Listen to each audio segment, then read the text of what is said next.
Yo espero, mi hermano, que te bendiga de la misma forma a ti.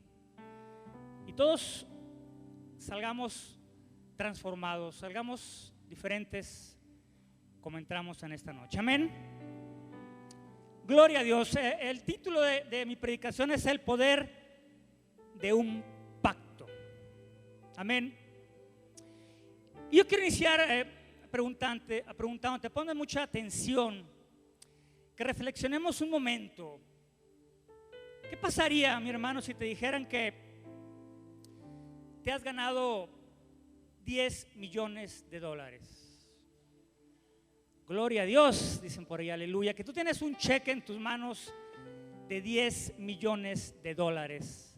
Imagínate durante unos segundos, durante un momento, cómo sería esa experiencia, esa situación, esa circunstancia. Y yo te pregunto, ¿cambiaría el rumbo de tu vida? Ese cheque es tuyo. Tú puedes gastarlo en lo que tú quieras, en lo que tú desees. ¿Cambiaría el rumbo de tu vida? ¿Se modificarían tus planes? Lo que hasta ahorita has planeado y has pensado, a lo mejor en un chasquido de dedo cambia automáticamente. ¿Dejarías de hacer lo que estás haciendo?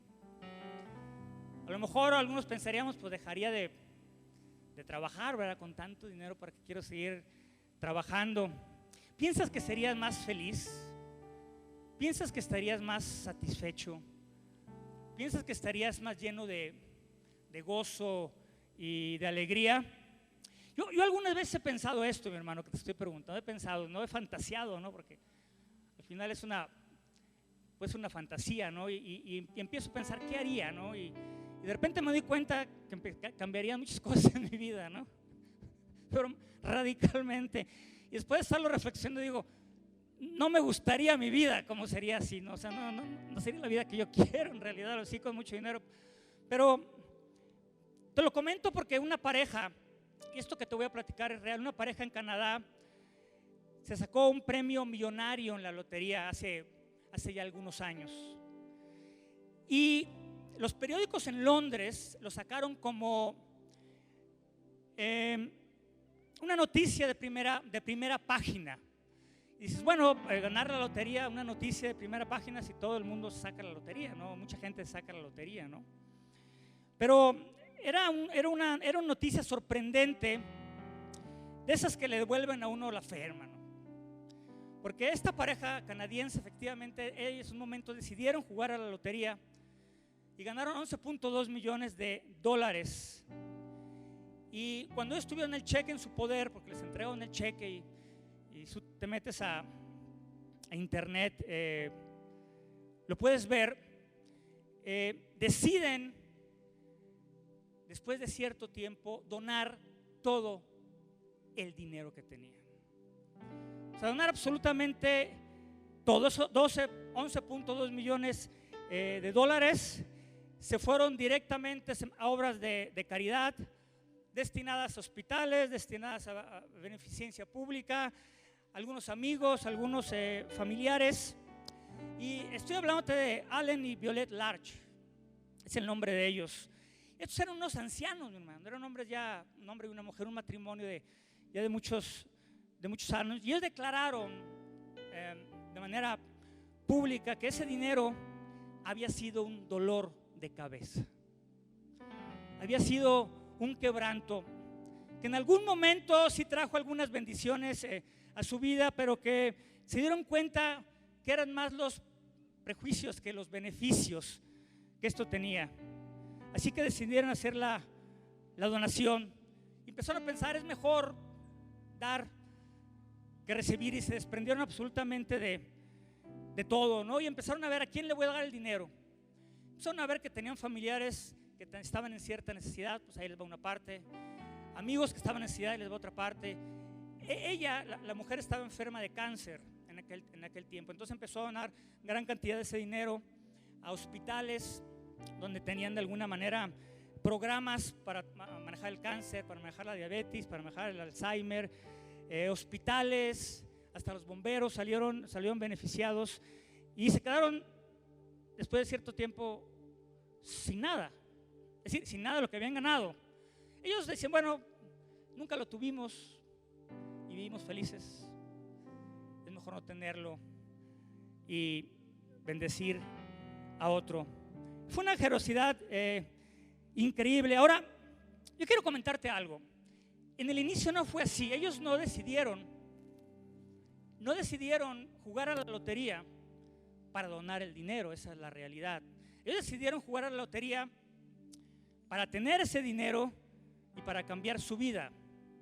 Y tal vez pensaron, queremos vivir los últimos años de nuestra vida lo más feliz que se pueda, lo más plenos que se pueda, lo más prósperos que se fuera. Y de alguna manera, en un inicio, ellos hicieron un pacto con el dinero. Pactaron con ese dinero. No hablo de un pacto escrito, no estamos hablando de dinero, pero hicieron un pacto psicológico. Como decir, oye, bueno, yo voy a jugar la lotería, si yo gano la lotería, si yo gano ese dinero, el pacto es: yo voy a ser feliz, voy a ser mejor, voy a ser más pleno. Es decir, existía en la primera instancia existía un pacto entre ellos y el dinero. Por ellos deciden jugar a la lotería. Pero cuando se dan cuenta que se cierra ese pacto, porque ese pacto se cierra en el momento que ellos obtienen el dinero, lo tienen en sus manos, se dan cuenta que es muy diferente a lo que ellos pensó. Que ese pacto con el dinero los iba a alejar más del plan y del propósito que ellos tenían como matrimonio que acercarlos. Y decidieron romper el pacto. Y una forma de romper el pacto es donar todo lo que tenía, ¿no? Que parece sencillo decirlo, pero cuando lo tenemos en nuestras manos, pues pueden pasar muchas cosas por nosotros. Pero la realidad es que rompen el pacto ellos y se dan cuenta de que el poder bendecir a otras personas vale mucho más que 11.2 millones de dólares. Yo te pregunto en esta noche, ¿con qué pactamos nosotros de repente? Pactamos a veces con el dinero. Y yo no estoy en contra del dinero, mi hermano. Yo creo que el dinero es muy importante. Pero yo cuando hablo de un pacto, hablo de algo que estás sellando tú con alguna persona, con una situación, circunstancia que tiene más valor que Dios, o lo que Dios te ha dado. Es decir, antepones este pacto a la voluntad de Dios, al propósito de Dios, a lo que Dios te ha hablado. Y a veces de repente pactamos de manera inconsciente, ¿no? Decimos, es que este trabajo me va a hacer feliz. Ahora sí voy a ser pleno. Con este dinero voy a ser pleno. Con esta educación que tengo, con el estatus, con los logros. Y hay sueños o hay pactos que, estando fuera de la voluntad de Dios, nos alejan del propósito de Dios. Amén. Lejos de acercarnos, nos alejan del propósito. Son como prioridades equivocadas. Amén. Y vamos a hablar del poder de esos pactos. ¿Cómo puede influir esos pactos en nuestra vida? Porque si tú haces un pacto positivo, un pacto conforme a la voluntad de Dios, un pacto conforme al diseño de Dios, tu vida puede ser transformada. Amén. Puede llevarte a un nuevo nivel, puede llevarte a una nueva dimensión, puedes crecer espiritualmente, puede restablecer lo que habías perdido cuando tú estableces ese pacto y sigues ese pacto. Esos son pactos de bendición. Pero también hay pactos que establecemos que nos alejan del plan, del propósito y del diseño de Dios y que nos llevan a un retroceso espiritual. Vamos a hablar de la vida de un hombre que siguió de manera fiel los pactos de Dios, y la recompensa que tuvo fue una recompensa grande, porque cuando tú cumples un pacto te conlleva a que se lleve a cabo una promesa. Amén.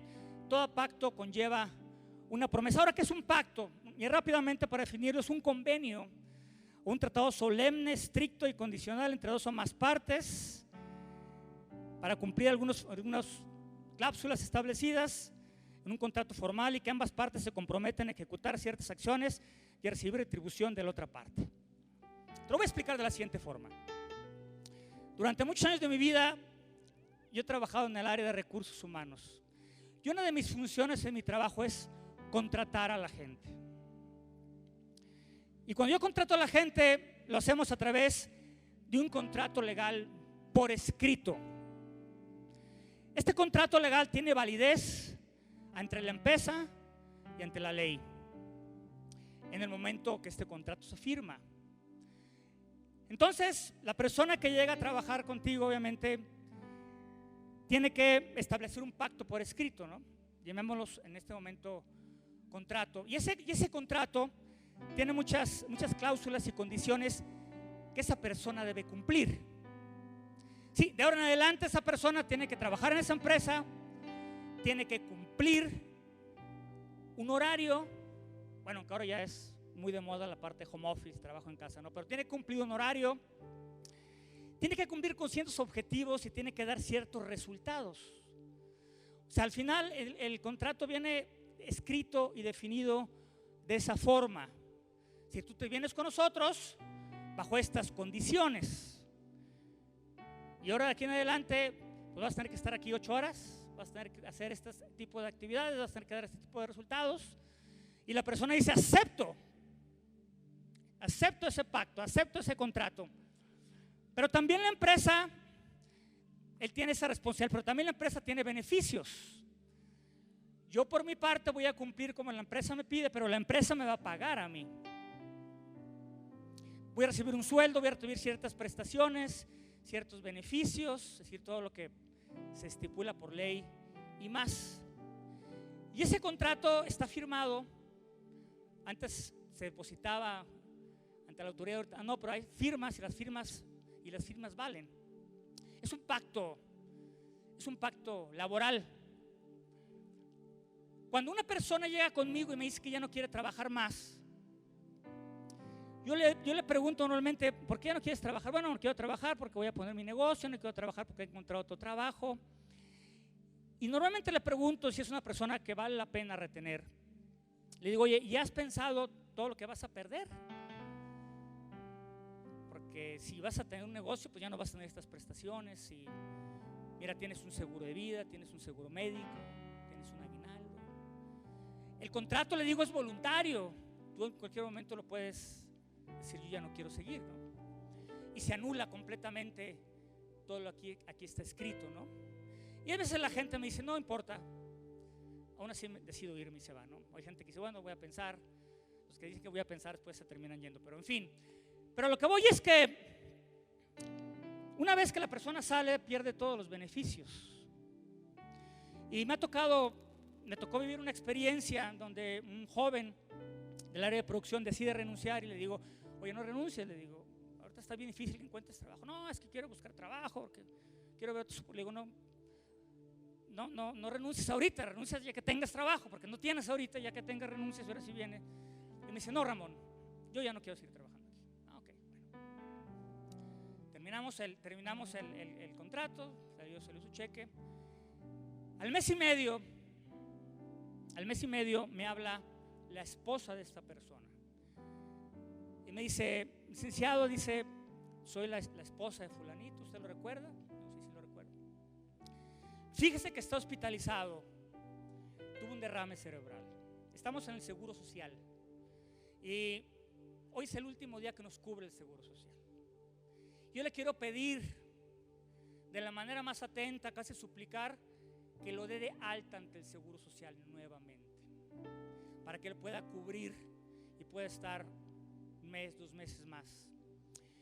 Y yo le digo: mire, señora, es difícil lo que usted me pide, siento mucho lo que está pasando, voy a investigar qué se puede hacer. Y bueno, investigo y me doy cuenta que no se puede hacer nada, ¿no? Te multan como empresa si tú das de alta a una persona que es hospitalizada, ¿no? Entonces no lo pudimos dar, él perdió todos los beneficios, él tenía ese beneficio. Por el momento que él ya no quiso respetar este pacto, llámese contrato laboral, perdió esa cobertura, llámese una cobertura laboral de seguro de vida, como hay coberturas de seguro de gastos médicos, pero de seguro de vida. Al mes esta persona falleció, desgraciadamente, ¿no? Pero imagínate el poder del pacto. Él decidió romperlo y en ese caso sufrieron las consecuencias, ¿no? Y ese es el poder que tienen los pactos.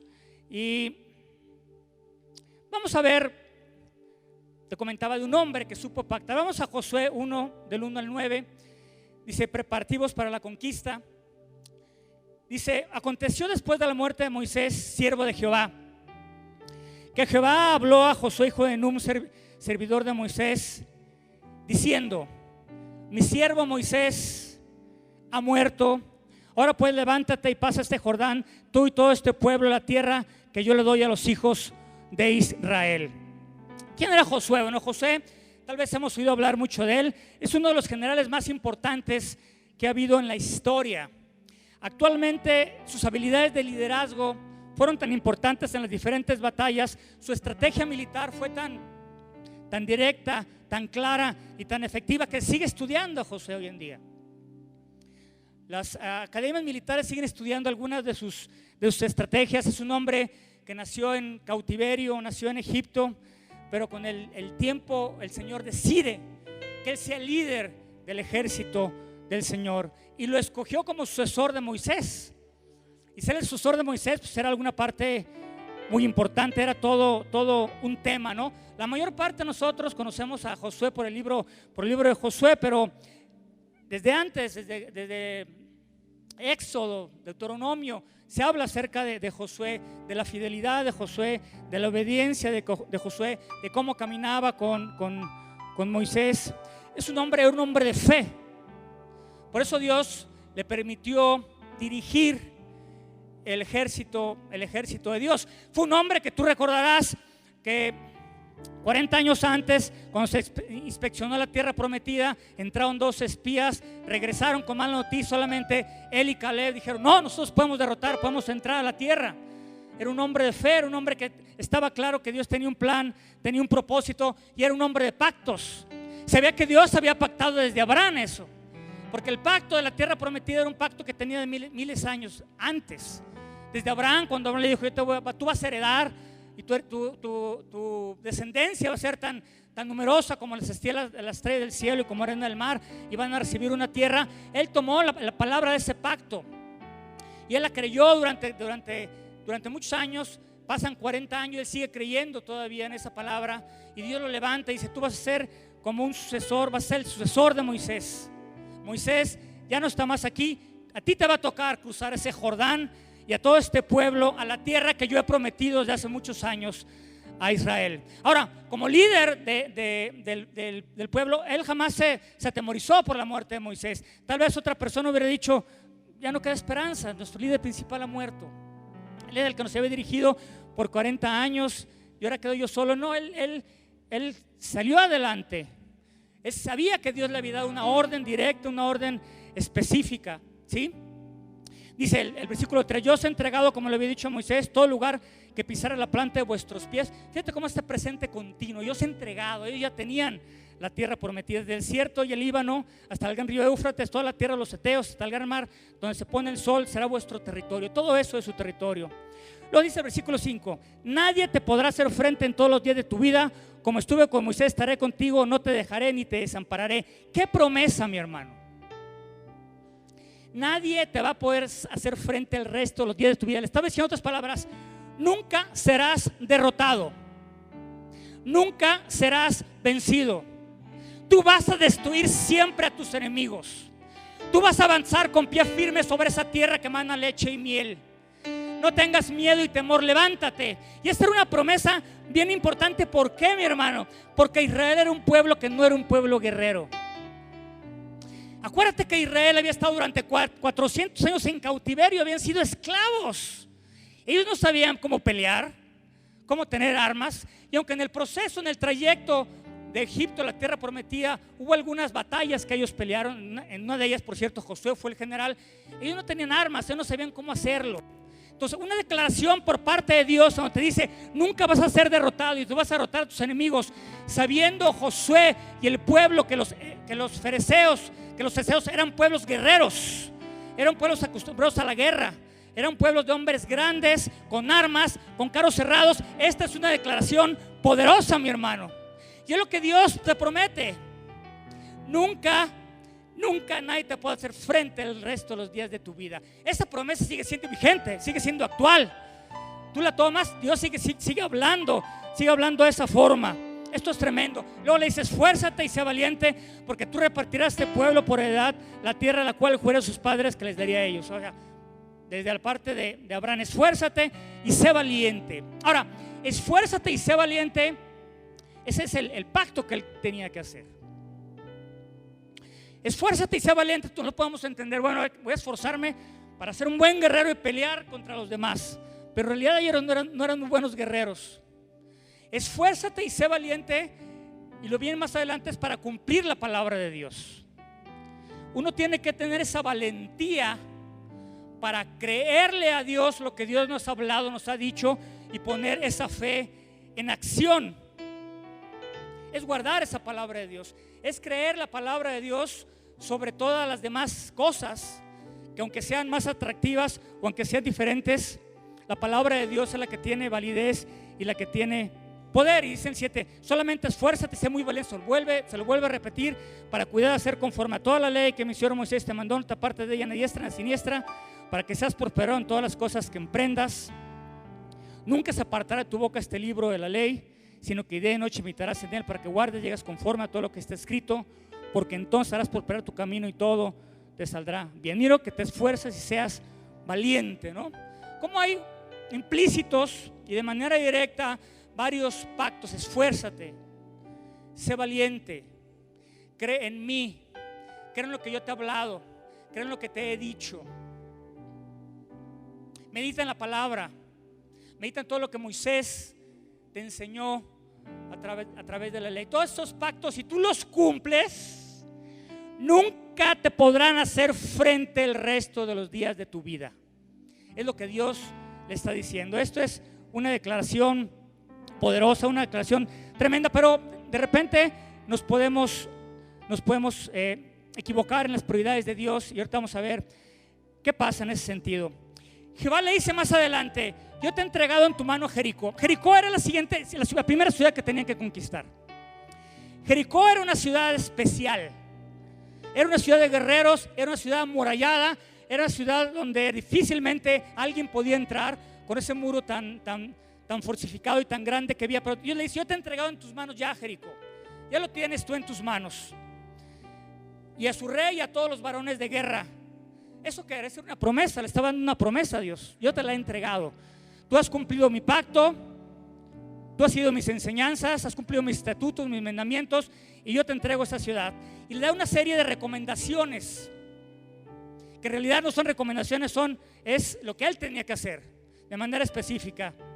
Rodearé después la ciudad con todos los hombres de guerra. Había que rodear toda la ciudad con todos los hombres de guerra, yendo alrededor de la ciudad, y esto lo harían durante 6 días, dando vueltas durante 6 días, y el séptimo día pasarle 7 vueltas a la ciudad. Van a estar los sacerdotes con sus bocinas, con sus cuernos de carnero, y van a tocar las bocinas, y cuando toquen prolongadamente el cuerno de carnero, sí que se oiga la bocina, y hay una gran voz, va a haber una gran voz por parte de ustedes. Los muros de la ciudad se van a derrumbar, y tú vas a poder seguir adelante y conquistar a Jericó. Y Jericó efectivamente fue conquistada, como tú sabes, fue tomada. Jericó, mi hermano, fue conquistada de una manera completamente sobrenatural. Amén. El pacto es cumplir las ordenanzas, mi hermano. Yo te quiero decir esta noche: cuando tú cumples las ordenanzas, cuando tú cumples los mandatos, cuando tú cumples los estatutos que Dios te ha dado, cuando tú permaneces fiel en lo que Dios te ha hablado, cuando tú permaneces fiel en lo que Dios te ha prometido, en lo que tú permaneces fiel en lo que Dios en lo íntimo de tu corazón te ha dicho, cosas sobrenaturales y poderosas van a empezar a suceder en tu vida, porque la mano de Dios va a intervenir, la mano de Dios va a empezar a tocar, va a empezar a extenderse sobre tu vida, sobre tus circunstancias, y tú vas a lograr cosas que en lo natural son imposibles lograr. Vas a lograr cosas poderosas. Va a haber murallas que vas a romper, va a haber muros, va a haber obstáculos, va a haber impedimentos que tú vas a empezar a traspasar en el nombre de Cristo Jesús, porque cuando tú cumples ese pacto, las promesas empiezan a entrar a tu vida, y tú empiezas a ver ya no natural, sino la mano de Dios cómo empieza a tocar tu vida, cómo empieza a derrumbar, cómo empieza a derruir, a demoler todo aquello que delante de ti ha sido un muro, ha sido una barrera, ha sido un impedimento, y de repente te das cuenta que empieza a penetrar sobre tu victoria, que estás ya a un paso, a 2 pasos, a 3 pasos, y de repente te encuentras en la esfera de tu victoria para gloria de Dios. Eso es lo que Dios nos ha prometido, traspasar y llegar a esa esfera sobrenatural en el nombre de Cristo Jesús. Da un aplauso fuerte a este Dios de gloria y de poder. Dios es un Dios de poder y de milagro. Hay muros que vas a romper, mi hermano. Hay muros que vas a traspasar. Diga: yo soy un hombre y una mujer de pacto. Digan: soy un hombre y una mujer de pacto. Amén. Bien, imagínate la victoria tan estrepitosa, tan gloriosa del pueblo de Israel sobre Jericó. Pero Dios les dio una ordenanza también al pueblo y le dijo: nadie se llevará o guardará ninguno de los metales preciosos. Es decir, en Jericó había metales preciosos, había oro en abundancia, era una nación rica, era una nación abundante. Pero Dios le dice muy claramente: yo no quiero que toques nada de lo que está ahí. Y si algo puedes tocar, lo tienes que poner en el tesoro de Dios, pero no quiero que toquen nada de eso. Israel rompe el pacto. Después de esta victoria tan poderosa, si vamos a Jueces 7, del 1 al 5, dice: pero los hijos de Israel cometieron una prevaricación en cuanto al anatema, porque Acán, hijo de Carmi, hijo de Sabdi, hijo de Sera, de la tribu de Judá, tomó del anatema, y la ira de Jehová se encendió contra los hijos de Israel. Después Josué envió hombres desde Jericó a Jaí, que estaba junto a Bet-Aben, hacia el oriente de Betel, y les habló diciendo: subid y reconoced la tierra. Ellos subieron y reconocieron a Jaí. Y volviendo a Josué le dijeron: no suba todo el pueblo, sino suban 2,000 o 3,000 hombres y tomarán a Jaí. No fatigues todo el pueblo yendo ahí, porque son pocos. Josué menospreció al pueblo de Jaí. Yo lo puedo entender. Habían tenido una victoria sobre un pueblo muy poderoso. Se había derribado una muralla por el poder de la alabanza y por el poder del grito de guerra de los sacerdotes y de los hombres que dieron la vuelta. Y de repente el siguiente pueblo es un pueblo pequeño que se llama Jaí. Y lo van en la inspección y dicen: bueno, no hay necesidad de desgastarnos, porque así como derrotamos a Jericó, Dios nos va a entregar a Jaí, porque Dios ya nos lo prometió. Venía implícito en la promesa que acabamos de leer. Y subieron allá del pueblo como 3,000 hombres, los cuales huyeron delante de los de Jaí. Y los de Jaí mataron de ellos a unos 36 hombres, y los siguieron desde la puerta hasta Serabim, y los derrotaron en la bajada, por lo cual el corazón del pueblo desfalleció y vino a ser como agua. O sea, la segunda batalla Israel la pierde. Y la pierde de una manera clara y estrepitosa. Ahora, hay 2 palabras claves aquí, mi hermano, que yo quiero que platiquemos. Una de ellas es: pero los hijos de Israel cometieron una prevaricación. ¿Qué es una prevaricación? Una prevaricación es una rebeldía. Es una rebeldía consciente, porque puede haber de repente pecados que no estamos muy claros, como dicen, pecados de omisión. Pero cuando tú prevaricas, estás siendo rebelde de una manera consciente y de una manera negligente. Prevaricaron porque Dios les había dicho, todos sabían, no pueden tocar nada absolutamente de los tesoros. Y luego dice: porque Acán, hijo de Carmi, hijo de Sabdi, hijo de Sera, de la tribu de Judá, tomó del anatema, y la ira de Jehová se encendió contra los hijos de Israel. ¿Qué es un anatema, mi hermano? Un anatema, déjame explicarlo de esta manera, es una maldición contaminada. Es una maldición radioactiva. Es expansiva. O sea, lo que toca esa maldición se expande en diferentes partes y está contaminada y es muy tóxica. Eso es el anatema, una maldición contaminada. En 1986 hubo un desastre o un accidente nuclear en Chernobyl, en Ucrania, una de las plantas más importantes que tenían de uranio. tuvo una falla y hubo fuga de uranio. Y esa radiación que se fugó de Chernobyl fue en el año de 1986. Todavía está cercada a la ciudad. Esa radiación no solamente tocó a Chernobyl, sino que se expandió por toda Europa del Este. Hubo de alguna manera emergencia en Europa, porque aquí era una planta pequeña, esa radiación era muy expansiva y empezó a contaminar no solamente Ucrania, sino los países que estaban aledaños. Tuvieron que cerrar, tuvieron que limpiar, tuvieron que hacer muchísimas cosas porque la radiación estaba expandiéndose cada vez más por Europa. Esto es el anatema. El anatema es igual, es como ese uranio radioactivo, ¿no? Que está ahí el uranio y parece que nada más va a hacer efecto ahí donde está, pero de repente el poder que tiene de expandirse y de dañar y de destruir y de contaminar es algo muy grande. Todavía ahorita esa planta está cerrada. Todavía ahorita se dieron cuenta que en Chernobyl se había generado como una gota gigante que le llaman pata de elefante, que era completamente radioactiva, y que imagínate tú que al acercarse a ella demasiado podía inclusive deshacer a un hombre. 1986, el poder de la reactividad. Y cuando hablamos entonces de anatema, es algo humanamente que se puede ver como un objeto normal.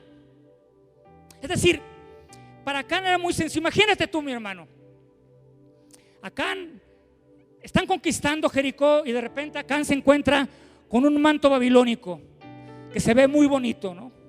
Bien tejido, valioso, y de repente se encuentra con 200 ciclos de plata y con 50 ciclos de oro y dices: wow, esto me lo llevo. Al cabo nadie se va a dar cuenta. Somos 3 millones de habitantes de Israel y se lo lleva. Pero él no sabía que eso era como el uranio de Chernobyl, era sumamente contaminante.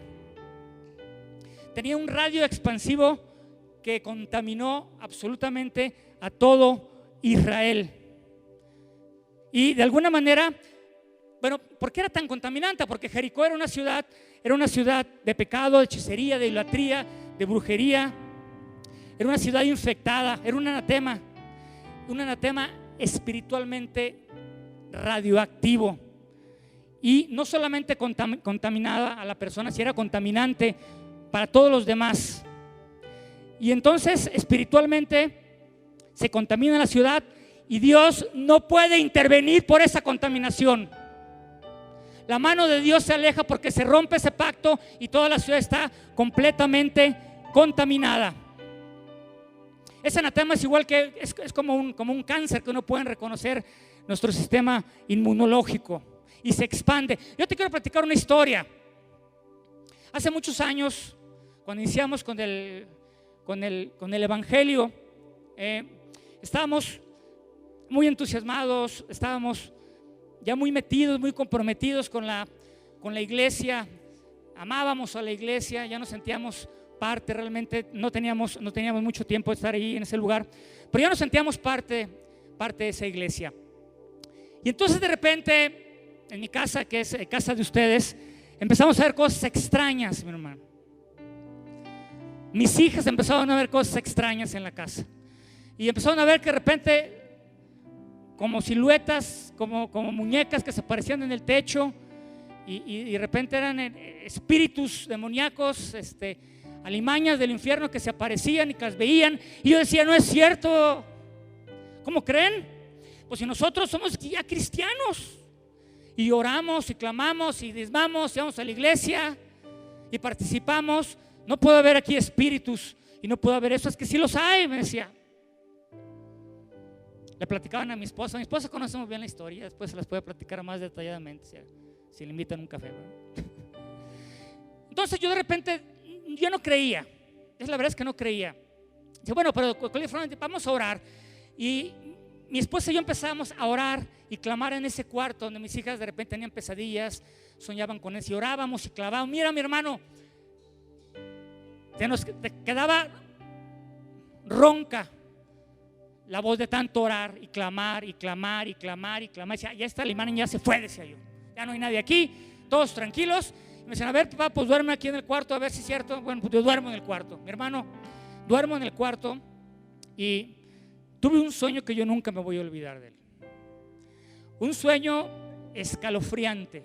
Vivíamos en la segunda planta y de repente ve como estás dormido, pero sabes que estás dormido y te ves en la cama. ¿Les ha pasado a ustedes? Y ves todo alrededor, pero sabes que estás dormido y de repente empiezo a escuchar pasos que subían por las escaleras y empezaba a sentir un escalofrío, y eso es que lentamente yo quería despertarme y no podía. En fin, fue un sueño terrible, ¿no? Y me despierto y digo, Dios mío, ¿qué está pasando? Tanto que hemos orado, tanto que hemos clamado, tanto que hemos bendecido al Señor, y esto no puede ser, algo está pasando, yo no lo entiendo. Y pasó poco tiempo, y en una predicación de la iglesia me di cuenta yo que había anatemas y que había cosas malditas. Y recordé, mi hermano, que durante muchos años yo fui un buscador de la verdad, y en esa búsqueda de la verdad conocí muchas pseudo religiones espirituales y me involucré con ellas de manera muy, muy firme. Y yo había guardado en algún lugar de mi casa unas plantas y unos libros y algunas situaciones ahí, que ahí los tenía guardados, y todavía era cristiano, los tenía guardados. Yo ya casi ni me acordaba de ellos. Y en esa predicación vino a mi mente, Dios me habló y me dijo, eso que tú tienes ahí, ese es el problema. Fíjate, mi hermano,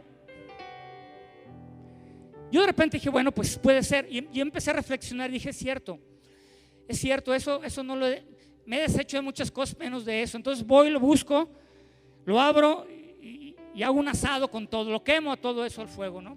Con libros y con muchas cosas. Lo quemé, y cuando quemo todo eso, me deshago de todo eso, sale también de mi corazón. Y todo de repente vuelve a la normalidad.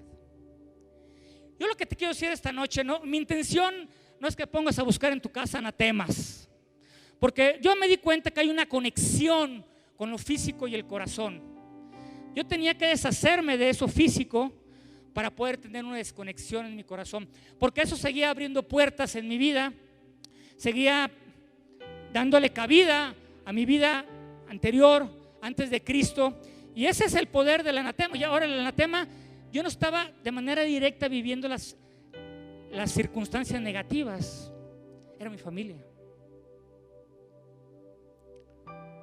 Cuando Acán toma del manto babilónico, las consecuencias no fueron nada más para él ni para su familia, fue para todo un pueblo y para toda una nación. Ese es el poder de la desobediencia, ese es el poder de pactar. Yo tenía un pacto todavía con esas situaciones. Eso es lo que quiero decir. O sea, ese pacto yo de repente lo tenía ahí como bueno, si esto falla tengo esto, ¿no? Pero Dios quiere que tú te entregues al 100% y que no tengas pactos superiores a Él o igual que Él en ninguna parte de tu vida, ¿no? Y entonces Josué, imagínate a Josué, mi hermano, un hombre fiel, un hombre obediente, un buen siervo, viendo cómo el pueblo es derrotado, cómo 36 hombres mueren, y recordando tal vez las promesas de Dios. Y Josué le dice al Señor, Señor Jehová, ¿por qué hiciste pasar esto a este pueblo del Jordán? Le reclama a Dios para entregarnos en el mano de los amorreos para que nos destruyan. Ojalá nos hubiéramos quedado mejor en el otro lado del Jordán. Yo lo siento como un reclamo, ¿no? Señor, Israel ha vuelto la espada delante de sus enemigos, porque los cananeos y todos los moradores de la tierra se van a burlar de nosotros, nos van a rodear, nos van a borrar de la tierra. Y Jehová le dice a Josué, levántate, ¿por qué te postras? ¿Por qué te pones así?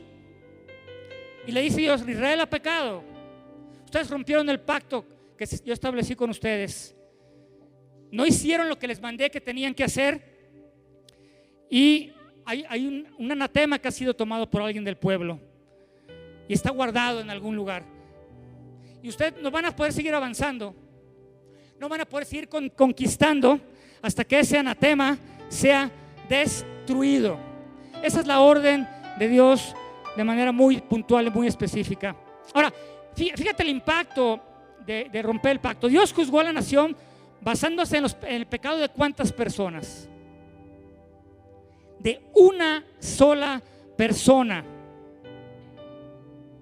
Por una sola persona Dios quita ese manto de bendición, porque Acán actuó en desobediencia al pueblo de Israel, actuó en desobediencia al liderazgo, y él había pecado y en aquel tiempo tenía que ser eliminado. Y es que un pecado, el romper un pacto, tiene sus consecuencias, mi hermano. Un acto de infidelidad no solamente puede traer consecuencias a tu matrimonio ni a tus hijos, puede traer consecuencias a los hijos de tus hijos de tus hijos. Acuérdate, es radioactivo, es expansivo, no solamente en territorio ni en tiempo. La radiación dura años. Creen que en Chernobyl van a pasar muchos años antes de que puedan abrir ese centro nuclear, muchos años. Tal vez nunca lo vuelvan a abrir, porque si lo abren se vuelve a expandir esa relación. Entonces, los pactos son importantes. Mira, Josué era un hombre de pacto. Hay una historia bien interesante, escúchala bien. Josué después derrota a Jai. Ellos destruyen a la familia. Ahorita vamos a platicar un poquito de eso.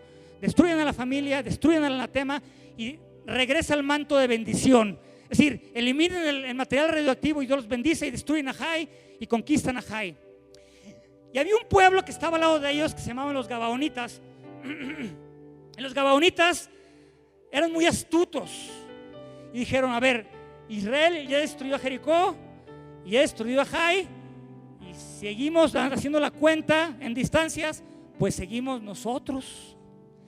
Y así como Dios está con ellos, va a estar con ellos contra nosotros y nos va a destruir. Entonces los Gabaonitas muy astutamente dijeron: hay que hacer un pacto con Israel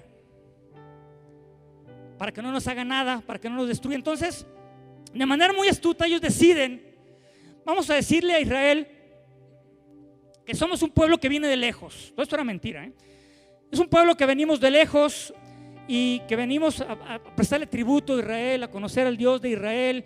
Les vamos a mostrar que nuestros zapatos están desgastados, nuestras ropas están desgastadas, nuestro pan ya está duro y enmohecido, y ya simplemente hemos caminado tanto trayecto, estamos tan cansados, nuestros animales han muerto en el camino, que simplemente queremos ayudar a Israel. Entonces ellos hablan con Josué y Josué les cree a ellos. Este es un tema bien interesante, que no es un tema directo a la predicación, pero Josué no consultó a Dios. Le pareció que efectivamente ellos decían la verdad y que eran un pueblo lejano, que querían simplemente pactar con ellos. Y entonces Josué hace un pacto con ellos y les dice: bueno, ok, dice, está bien. Entonces dice: ustedes vienen de lejos, no los vamos a invadir, no los vamos a matar, no los vamos a conquistar, pero ustedes nos van a servir a nosotros. Y ellos felices. Es decir, Josué establece un pacto con ellos, y ese pacto que establece con ellos lo respeta Josué, y se empieza a respetar en generación en generación. Cuando llega el rey Saúl, ustedes conocen la historia del rey Saúl, que por cierto rompió varios pactos y por eso lo desecharon. Pero el rey Saúl era muy celoso de Judá, de Israel, y como era muy celoso del pueblo, veía mal a los Gabaonitas, porque los Gabaonitas de alguna manera se habían mezclado. Y cuando Josué era muy respetuoso de los pactos, porque cuando Josué pacta con ellos y se da cuenta que ellos le mintieron, Josué dice: pero ¿cómo es posible? Pero Josué sabía que ya no podía romper el pacto. Es decir, un pacto no se puede romper, un pacto delante de Dios. Y Josué respeta. Ahí fue un problema, fue cuando el pueblo se empieza a mezclar con los Gabaonitas, pero teníamos que respetarlos. Saúl, como les comento, era muy celoso. Decide en algún momento de su locura, de su insensatez, decide matar a los Gabaonitas por celos, y hace una matazón de Gabaonitas en Israel y mata a muchos Gabaonitas. Él era el rey y él lo podía hacer.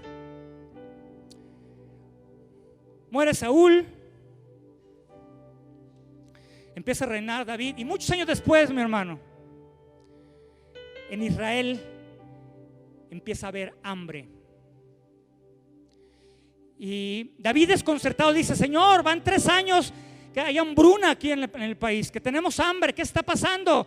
No hemos hecho nada, no hemos derramado sangre, no hemos hecho nada en contra de tu voluntad. Y el Señor le dice: ¿te acuerdas de los gabaonitas? ¿Te acuerdas que la sangre de los gabaonitas se derramó en Israel y que había un pacto de por medio? Y David dice: sí. Tenían que destruir el poder de haber desobedecido ese pacto. David tiene que ir con los gabaonitas y preguntarles: nosotros queremos volver a reconciliarnos con ustedes, ayúdenos. Y los gabaonitas le dicen: bueno, si les vamos a ayudar, quiero 7 de las cabezas de los hijos de Saúl, de los que viven, los vamos a ahorcar mañana todos ellos. Y los ahorcaron, se rompe el anatema y la bendición de Dios vuelve a Israel. Ese es el poder de los pactos, de manera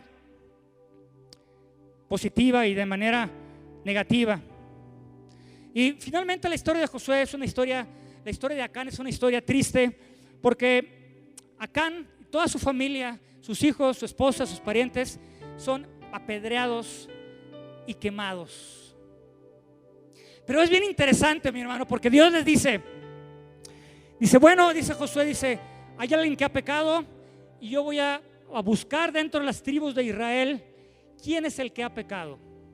Yo creo que en un inicio Acán a lo mejor dijo: no me van a descubrir, no hay tantos y tantos y tantos, no me van a descubrir. Pero Dios empieza: bueno, vamos a empezar por tribus. Y Acán pertenecía a la tribu de Judá. Y bueno, vamos a separar la tribu de Judá, la separamos por acá. Y luego vamos a separar por clanes. Y separa el clan donde pertenecía Acán, lo separa. Ahora vamos a separar por familias. ¿Y qué creen? Pues la familia de Acán, venga para acá. Hasta que llegan con Acán y dicen: él tiene el manto babilónico. El poder del Espíritu Santo, del discernimiento. Es como si de repente un día, mi hermano, por la revelación de Dios, nuestro pastor dice: a ver, aquí alguien ha pecado. A ver, los de acá están libres. Los de por acá también. A ver, estos de aquí del frente, la familia, pase para acá al frente, ¿no? Y empiezan a discernir quién ha pecado, ¿no? Es un ejemplo burdo, pero Dios, el pecado no puede ser, y lo que quiero decirles es que el pecado no puede ocultarse, mi hermano. Para Dios el pecado no puede ocultarse. Para Dios el pecado es evidente y es ese uranio contaminante y ese uranio que destruye todo. El uranio destruye las iglesias, mi hermano. Destruye las familias. Si tú piensas que algunos pecados que permanecen aparentemente ocultos dentro de la iglesia no tienen efecto, sí lo tienen. Y lo tienen en la familia, y lo tienen en tu vida, y lo tienen todo. Y tenemos que tener mucho cuidado. Y una de las formas de poder trabajar con eso y acabar con esa vida de pecado es muy sencilla, mi hermano. Es simplemente arrepentirnos. Si yo he hecho algo o hemos hecho algo que va en contra de los pactos de Dios, hay que arrepentirnos, porque el arrepentimiento, tú ya lo conoces, la palabra metayona es volverse del camino y tomar otra dirección. Si ya no voy a caminar para el lado que iba caminando, voy a caminar por otro lado. El Señor dice que si pecamos, Él es justo para ver nuestro pecado y limpiarnos de nuestra maldad. Acá nunca se arrepintió. Es interesante. Cuando Josué lo confronta a él, acá narra lo que pasó. Sí, lo reconoce. Efectivamente, dice: yo tomé este manto babilónico, tomé los 200 ciclos de plata, sí lo tomé, acepta su pecado, pero nunca se arrepiente. Muy diferente a la actitud de Josué, que cuando él se da cuenta que el pueblo ha pecado, que por eso Dios los ha destruido, él se quebranta, se rasga las vestiduras y se inclina ante el Señor de arrepentimiento. Señor, ¿por qué está pasando eso? Esa es la diferencia entre arrepentirse y no arrepentirse. Amén. Dios quiere bendecirnos, mi hermano. Dios quiere llevarnos a nuevos lugares, a nuevas alturas. Así como el Señor derrotó a Jai después que se destruyó el anatema, y la respuesta de de ese éxito fue tremenda. Imagínate, Dios le cumplió la palabra a Josué. Él hizo una excepción por el problema del anatema, pero de ahí en adelante Josué jamás volvió a perder una batalla. Si tú lees la historia de Josué, de ahí en adelante, él hasta que Josué muere y viene la historia de los jueces, él tuvo victoria tras victoria, tras victoria, tras victoria. Yo te pregunto esta noche, ¿cómo queremos estar en victoria? ¿Queremos que Dios cumpla esos planes y esas promesas que tiene nuestra vida? Él te puede llevar de victoria en victoria, porque si Él lo hizo, lo va a volver a hacer, lo puede volver a hacer. Ese mismo Dios poderoso que abrió el Jordán, que te cruzó en el Mar Rojo, ese mismo Dios de poder te dice: yo te quiero bendecir. Y está en ti que cumplas ese pacto, eso que yo te he hablado, eso que tú sabes, eso que tú conoces, eso que tú sabes que tienes que hacer. Hazlo, porque cuando tú lo empiezas a hacer, vas a empezar a ver mi mano de poder. Vas a empezar a ver cómo los israelitas, como empezaron a obedecer, se detuvo ese Jordán, ese río Jordán. Qué fe la de Israel, mi hermano. Yo no sé si lo podemos ver, cruzar un río, los sacerdotes al frente, parecía algo completamente ilógico. Imagínate la figura. Los sacerdotes eran los que iban a ir primero, cargando el acta del pacto. Tenía que empezar a caminar lentamente, tocar el agua, y cuando el agua tocara, el río se iba a empezar a abrir. Desde un punto humano y estratégico parecía ilógico, porque ¿quiénes deberían ir al frente de la batalla? Pues el ejército, ¿no? O sea, lo más lógico era que el ejército fuera el que entrara. Pero Josué jamás cuestionó a Dios. Jamás le dijo: no, Señor, espérate. Los sacerdotes no saben nadar bien, se nos van a ahogar todos y se va a ir el arca en la corriente del río. Vamos mandando primero al ejército al frente, porque cruzando el Jordán ahí va a estar el problema. Él obedeció directamente. Y esta noche lo que tiene el Señor, tú tienes que obedecer lo que Dios te ha hablado. Yo no sé, mi hermano, que Dios te ha hablado. Hay muchas palabras en la Biblia, pero lo que Él te ha hablado, que tú sabes, porque sabes que te ha hablado, es el pacto que tiene contigo para bendecirte, para cumplir esas promesas que tiene en tu vida. Hay promesas de todo tipo. El Señor quiere hacerlo. El Señor quiere actuar de manera sobrenatural. Quiere ir más allá de tu inteligencia. Quiere ir más allá de tus talentos. Él quiere que vea que la mano de Dios está sobre tu vida, como la mano de Dios estuvo sobre Israel. Porque haciendo un lado el problema de Jai, Dios los bendijo de manera sobrenatural, día tras día, tras día, tras día. El Señor te dice esta noche: tú tienes acceso a esas promesas. Esa misma gloria y ese mismo poder que yo desaté en Israel, lo voy a desatar en tu vida, y tú tienes la clave. Esas promesas que he depositado en tus manos las tienes que cumplir, y yo voy a quebrantar y voy a romper todos los muros que se han levantado. Todos los obstáculos que había en tu vida van a ser demolidos, no por propias fuerzas, no por tu poder, no por tu inteligencia, sino por mi mano poderosa. Dios es un Dios de milagros, de prodigios, de portentos y maravillas. Él quiere hacerlo en tu vida. Él quiere repetirlo en tu vida. Él lo hizo una vez y lo quiere hacer una y otra vez para bendecir a tu pueblo y llevarte a ese lado después del Jordán, en el nombre de Cristo Jesús. Él quiere bendecirte de manera poderosa, mi hermano. Tú tienes las llaves para hacerlo. Las llaves del pacto abren las bendiciones. Las llaves del pacto te catapultan a otro nivel. El pueblo de Israel había estado 40 años dando vueltas en el desierto, pero más era suficiente obedecer y cruzar un río Jordán. ¿Cuál es ese río Jordán que te impide hacerlo? ¿Cuál es el río Jordán que tienes miedo de cruzar? ¿Cuál es el río Jordán que dices: Dios, Señor, esto no es para mí? Pero Dios te dice: tú puedes, porque Dios está contigo, y Él te va a ayudar a cruzar, y Él te va a bendecir, y Él te va a dar esa tierra prometida que tú sabes que tienes prometida en tu corazón. Da un aplauso al Señor. Santo sea tu nombre. Gracias, Padre. Gracias te damos por tu palabra. Yo te pido en el nombre de Cristo Jesús en esta noche, Señor, que llenes nuestro corazón de esa convicción, Señor, sobrenatural, Padre Santo, de esa convicción poderosa, Señor. Hay pactos, Señor, que tú has establecido, Señor. Hay pactos, oh Padre amoroso, Señor, que tú quieres que cumplamos, Padre amoroso, Señor. Tu palabra es el pacto más grande y más poderoso, Señor. Danos la fortaleza, danos la convicción, danos la sabiduría, danos la gracia, danos el poder, danos la revelación, danos la impartición del Espíritu, Señor. Porque en esta noche declaramos que no somos suficientes en nuestras propias fuerzas, Señor. Danos una convicción y una revelación más clara a cada uno de nosotros, Señor. Que salgamos de aquí con esa convicción de seguir adelante, Señor. De esa convicción, Señor, que tu pacto va ligado con promesas de gloria, de gracia y de poder, Señor. Promesas maravillosas, Señor, que nos quieren llevar a nuevos lugares, a nuevas alturas y a nuevas dimensiones, Señor. Yo te pido que tu presencia toque nuestras vidas y nuestros corazones. Que nos llene, oh Padre amoroso, Señor. Que nos haga consciente, que nos dé esa capacidad de discernir todo aquello que nos daña, Señor, y que nos aleja de ti, Padre amoroso, Señor. Ayúdanos, Señor. Bendícenos, Señor. Fortalécenos, Señor. Que nos levantemos como Josué se levantó en poder y en autoridad, oh Padre Santo, Señor. A destruir a sus enemigos como tú lo habías prometido, Señor. Esas promesas, Señor, ya están cumplidas en el Espíritu.